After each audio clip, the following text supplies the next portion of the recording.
I read this, honestly, Angelina. Go on, you go through the details. This is horrendous. So, in the Mail on Sunday, Chris Wheeler has basically looked at who stays and who goes in the Great United Fire sale. Obviously, the new co-owners, Ineos, want to drive down the wage bill, comply with financial fair play. So they've basically got a massive list of people they think are definitely heading for the exit, in the balance and staying. Now, names that are staying: Kobbie Mainoo, Alejandro Garnacho, Rasmus Højlund, Mason Mount, because we've barely seen him play. Luke Shaw's in there. I know Man United fans are a little bit on the fence with him, but he's put him as one that's going to stay. In the balance, Bruno Fernandes, who earns £240,000 a week. Anthony, I mean, I would have probably put him in the definitely heading for the exit, but Anthony is one in the balance. Marcus Rashford, of course, extremely controversial, but definitely heading for the exit, in Chris's opinion. We've got Casemiro, who is on £375,000 a week.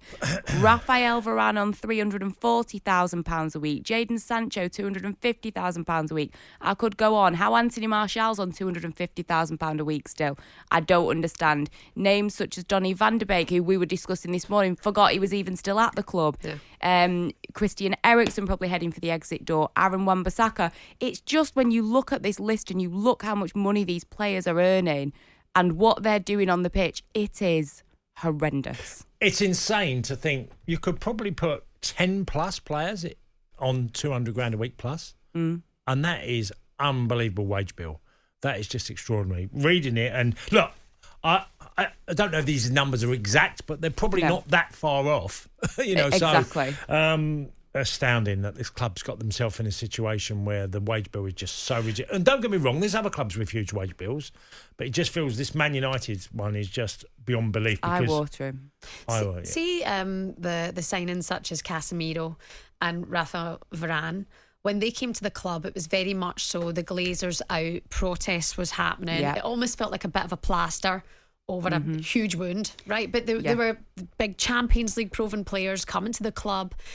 Big names have done it on the big stage, and actually they've not been bad. Varane can't seem to stay fit, but Casemiro I thought was exceptional when he came to the club, right? He really made a difference.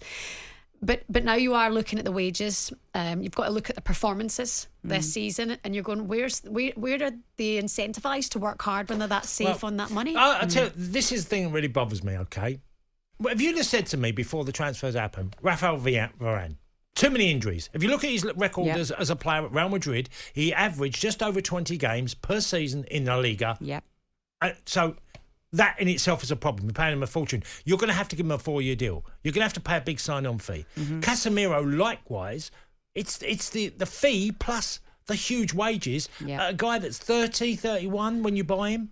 I just find if you're going to buy players from Real Madrid, they're not as good as what there once was. I always say, as much as I agree with you, Shebahn, that when they arrived, it was a plaster, but it was, big names. Real Madrid, arguably Real Madrid legends recently of what they have won and what they achieved. And you think, wow, yeah, but there's a reason Real Madrid were happy to say farewell to them. Do you know what I mean? Yeah, they're not as good. Exactly. And it was great business for Real Madrid. And I agree, Casemiro, the first season, I thought he was brilliant. I think this year it's not been great. Rafael Varane, I don't have a major issue with him as a player. It's the fitness thing. Yeah. And, he's not, reportedly not willing to extend the contract because he's not willing to take the pay cut. Both have been linked with moves to Saudi because Rafael Varane, at 31 years of age, who's going to want to pay £340,000 a week if he's not willing to pay a pay cut?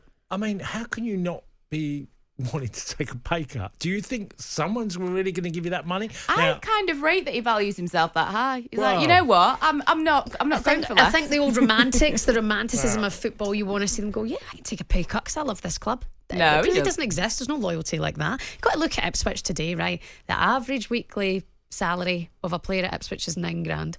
Do you know what I mean? But look, these are massive different levels. I completely appreciate that, and I completely appreciate the careers are different, but actually nothing merits that pay.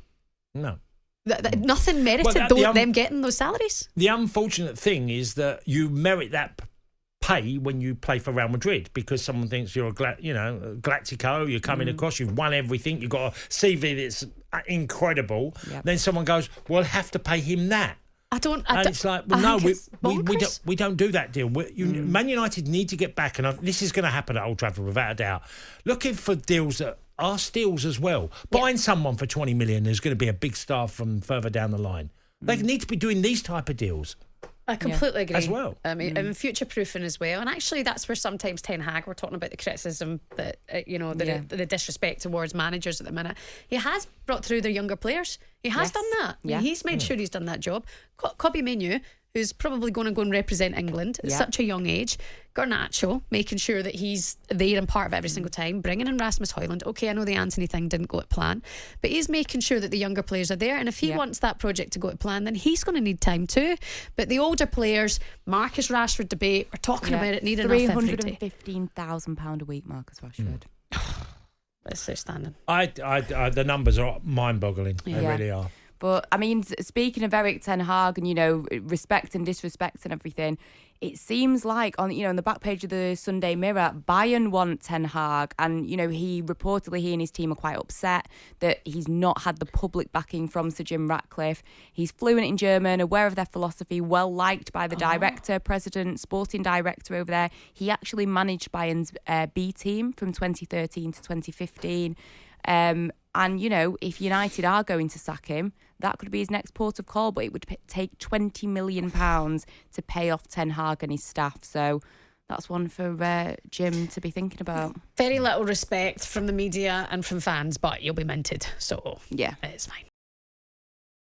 Weekend Sports Breakfast with Natalie Sawyer and Tony Cascarino. Sunday mornings from 6 on AM, on DAB, via the talkSPORT app and on your smart speaker.